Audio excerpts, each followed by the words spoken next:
दोनों खबरों के बारे में आज बताएंगे विस्तार से, लेकिन पहले आपको बोर्ड की परीक्षाओं के बारे में बताते हैं, क्योंकि इसका असर हमारे देश के 30 लाख बच्चों पर पड़ेगा।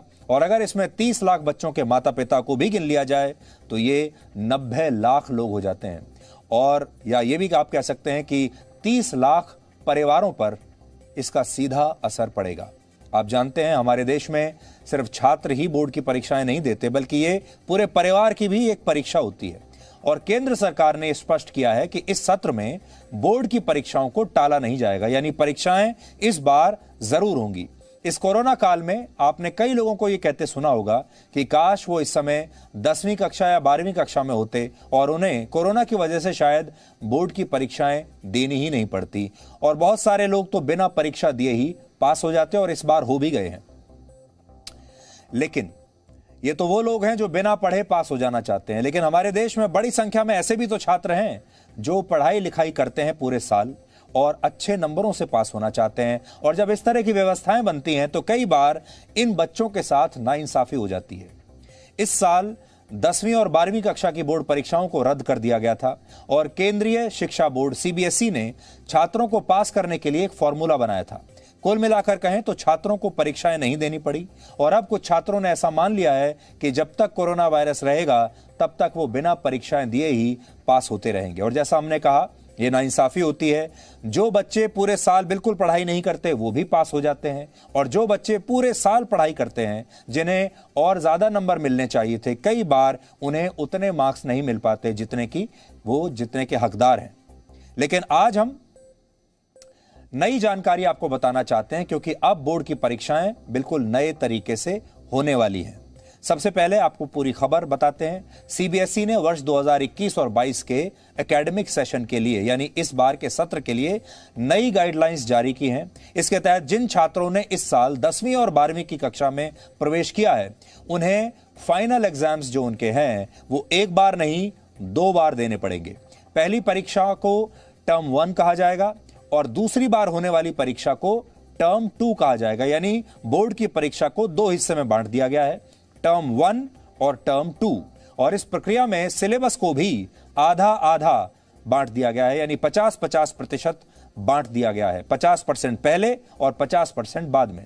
अगर आपको अब भी समझ में नहीं आया तो हम सरल भाषा में ये पूरी प्रक्रिया आज आपके लिए और आपके बच्चों के लिए समझाएंगे। नई गाइडलाइंस के मुताबिक पहले टर्म की परीक्षाएं नवंबर से दिसंबर महीने के बीच होंगी। इस साल नवंबर और दिसंबर महीने में होंगी, यानी बोर्ड ने 4 हफ्तों में परीक्षाएं कराने की जगह 8 हफ्तों। क्या आपको पढ़ाई में आते हैं डॉट्स? तो 5 सेकंड में डॉट नेट के साथ करो आउट। बस अपने सवाल का फोटो खींचो, क्रॉप करो और तुरंत पाओ वीडियो सॉल्यूशन। फिर चाहे आपका सवाल फिजिक्स, केमिस्ट्री, मैथ, बायोलॉजी का हो, CBSE board, UP, Bihar, Maharashtra, MP या किसी अन्य बोर्ड का हो, चाहे कक्षा 6 से 12वीं आईआईटी जी नीट के सवाल हो, सभी सवालों का जवाब मिलेगा डॉट नेट ऐप पर। इसके साथ ही चल रही है इंडिया के number 1 online daily video classes Hindi English medium में, जहां पूरा कोर्सेज पढ़ाया जा रहा है। तो आज ही जाइए इन कोर्सेज का हिस्सा बनिए। Dot net app install. तो मैं पहले टर्म की परीक्षाएं कराने का फैसला लिया है। अब आप नोट कर सकते हैं, इस सत्र में 10वीं और 12वीं कक्षा की पहले टर्म की बोर्ड परीक्षाएं नवंबर और दिसंबर महीने में होंगी। एक विषय की परीक्षा देने के लिए आपको 90 मिनट मिलेंगे और इसमें आपको OMR शीट पर परीक्षा में आए प्रश्नों के उत्तर देने होंगे। यानी आपको जो प्रश्न पुस्तिका मिलेगी उसमें आपको सवालों का जवाब ABCD में से सही विकल्प को चुनकर देना होगा। इसे मल्टीपल चॉइस क्वेश्चन एग्जाम भी कहते हैं और बहुत सारे लोग इसे ऑब्जेक्टिव टाइप एग्जाम भी कहते हैं। यानी इसमें आपको विकल्प दिए जाएंगे और उस विकल्प में से आपको सिर्फ टिक करना है और टिक करके आपको अपनी परीक्षाएं ये देनी होंगी। ऑब्जेक्टिव टाइप परीक्षा होगी टर्म 1 की। यहां आपको जो नोट करना है वो ये कि पहले टर्म की परीक्षा में सिर्फ 50% सिलेबस से ही आपसे सवाल पूछे जाएंगे और इस परीक्षा में आपको जितने भी अंक मिलेंगे उन अंकों को अंतिम नतीजों में जोड़ दिया जाएगा। उसी तरह दूसरे टर्म की बोर्ड परीक्षा बचे हुए 50% सिलेबस के आधार पर होगी और सीबीएसई ने तय किया है कि यह परीक्षा मार्च-अप्रैल 2022 तक कराई जाएगी और इसमें परीक्षा देने के लिए आपको 2 घंटे का समय मिलेगा। इसके अलावा दूसरे टर्म की परीक्षा में शॉर्ट आंसर और लॉन्ग आंसर टाइप के सवाल आपसे पूछे जाएंगे। यानी पहले टर्म की तरह दूसरे टर्म में आपको टिक करके अपने उत्तर नहीं देंगे। ऑब्जेक्टिव टाइप नहीं होगा, सब्जेक्टिव होगा। हालांकि बोर्ड ने कहा है कि अगर कोविड की वजह से परीक्षा आयोजित नहीं हो पाती है तो फिर परीक्षा 2 घंटे की जगह 90 मिनट की ही कर दी जाएगी और फिर उसमें भी ऐसे ही मल्टीपल चॉइस क्वेश्चंस पर आधारित क्वेश्चन पेपर आपको देना होगा।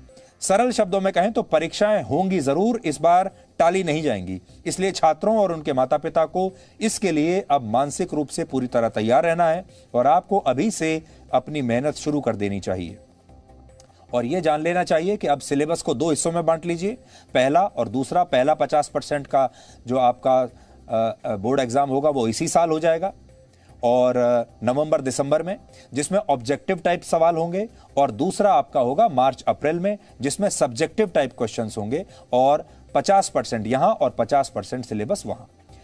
हालांकि आज आपके मन में और भी सवाल होंगे, जैसे परीक्षाएं स्कूल में होंगी या सीबीएसई द्वारा बताए गए केंद्रों पर जाकर आपको एग्जाम देना होगा। अगर कोरोना की वजह से पहले और दूसरे टर्म की परीक्षाएं रद्द कर दी गई तो फिर क्या होगा?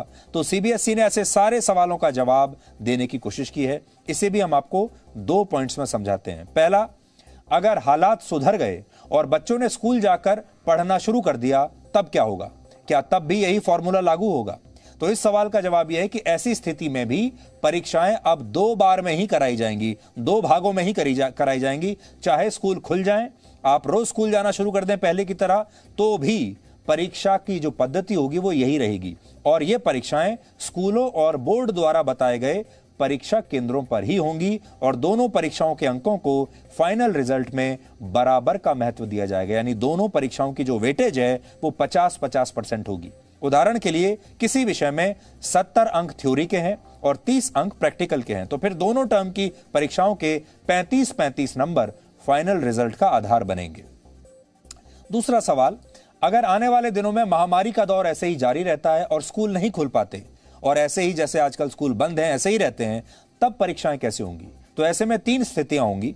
पहली स्थिति यह कि अगर कोरोना की वजह से पहले टर्म की परीक्षा स्कूल या सेंटर पर नहीं हो पाई तो क्या होगा? ऐसी परिस्थिति में बच्चे पहले टर्म की परीक्षा ऑनलाइन माध्यम से दे सकेंगे, लेकिन छात्रों के फाइनल रिपोर्ट कार्ड में पहले टर्म के अंकों को अब कम वेटेज मिलेगा, जबकि दूसरे टर्म की परीक्षाओं में आए अंकों को ज्यादा वेटेज दिया जाएगा। दूसरी स्थिति यह हो सकती है कि अगर दूसरे टर्म की परीक्षा स्कूल या एग्जामिनेशन सेंटर पर नहीं हो पाई तब क्या होगा? तो इसमें अगर पहले टर्म की परीक्षाएं स्कूल में आयोजित हो जाती हैं और दूसरे टर्म तक स्कूलों को बंद करना पड़ता है, तो पहले टर्म की परीक्षा में आए अंकों और इंटरनल असेसमेंट के आधार पर फाइनल रिपोर्ट कार्ड तैयार कर दिया जाएगा।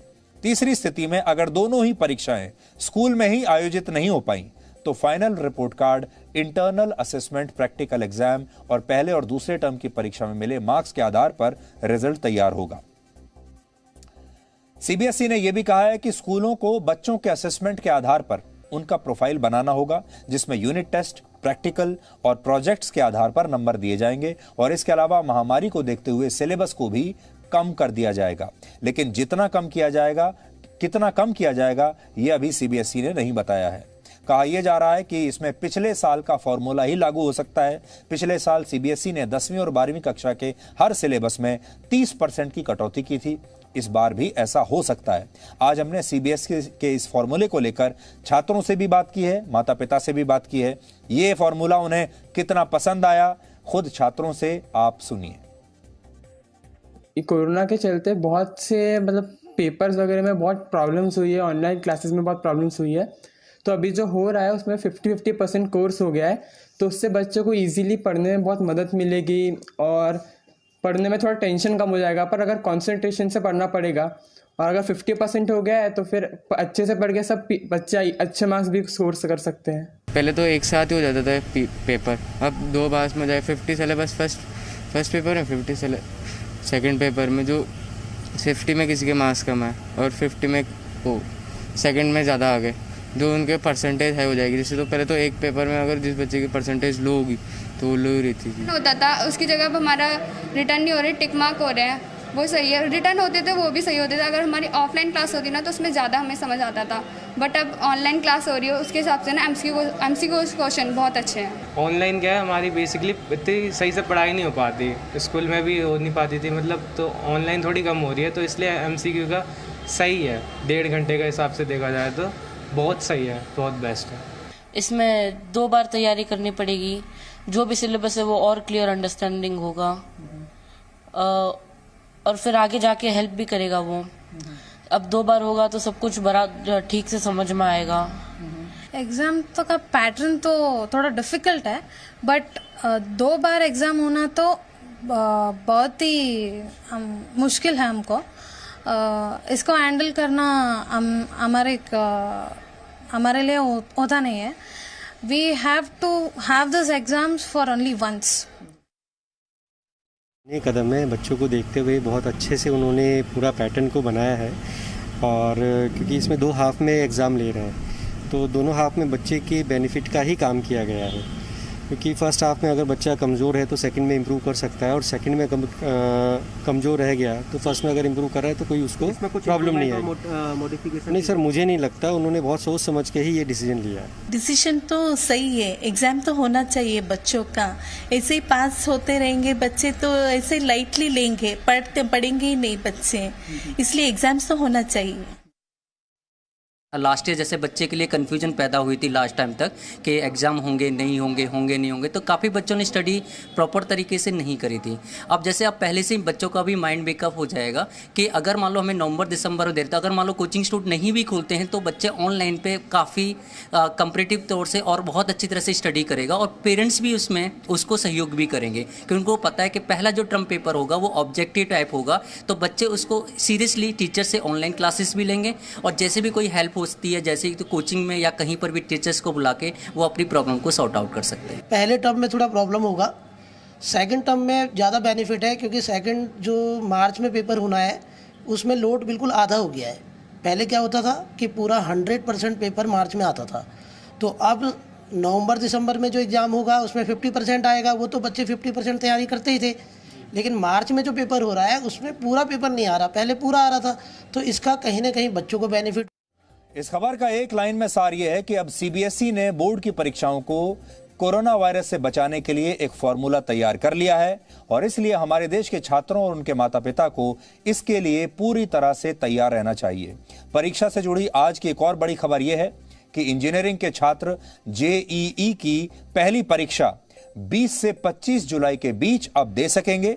उनकी नई तिथि अब आ चुकी है, और जेईई का दूसरा एग्जाम 27 जुलाई से 2 अगस्त के बीच होगा। इसमें पहली परीक्षा के लिए 6,80,000 छात्र रजिस्टर कर चुके हैं, और दूसरी परीक्षा के लिए 6,09,000 छात्र रजिस्टर कर चुके हैं। इसलिए जो लोग जेईई की परीक्षा देना चाहते हैं, और उनके लिए बड़ी खबर यह है कि अब इन परीक्षाओं की नई तिथि घोषित हो चुकी है, और ये जुलाई में होने वाली हैं। आप ये नोट कर लीजिए।